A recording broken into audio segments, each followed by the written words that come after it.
சென்னை பெரம்பூர் தொகுதி அதிமுக கூட்டணி சார்பில் மாம்பழம் சின்னத்தில் போட்டியிடும் வேட்பாளர் திலகபாமா தீவிர பிரச்சாரத்தில் ஈடுபட்டு பொதுமக்களிடம் குடிநீர், சாலை, கழிவுநீர் போன்ற அடிப்படை பிரச்சினைகள் குறித்து கேட்டறிந்தார். தமிழகத்தில் தேர்தல் களம் சூடுபிடித்துள்ள நிலையில் சென்னை பெரம்பூர் சட்டமன்ற தொகுதி அதிமுக கூட்டணி சார்பில் மாம்பழம் சின்னத்தில் போட்டியிடும் வேட்பாளர் திலகபாமா எருக்கஞ்சேரி பகுதியில் தீவிர பிரச்சாரத்தில் ஈடுபட்டார். இந்த பிரச்சாரத்தின் போது அவர் கிறிஸ்தவ ஜெப வீட்டில் சிறப்பு பிரார்த்தனையில் கலந்து கொண்டு மக்களின் ஆசிர்வாதத்தை பெற்றார்.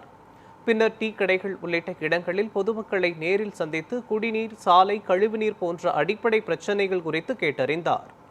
மேலும் தொகுதியின் முழுமையான வளர்ச்சிக்காக தன்னை ஆதரிக்குமாறு வாக்காளர்களிடம் கேட்டுக்கொண்டு பெண்கள் அரசியலில் முன்னேற முடியும் என்பதற்கான உதாரணமாகவும் அவர் பிரச்சாரம் மேற்கொண்டார்.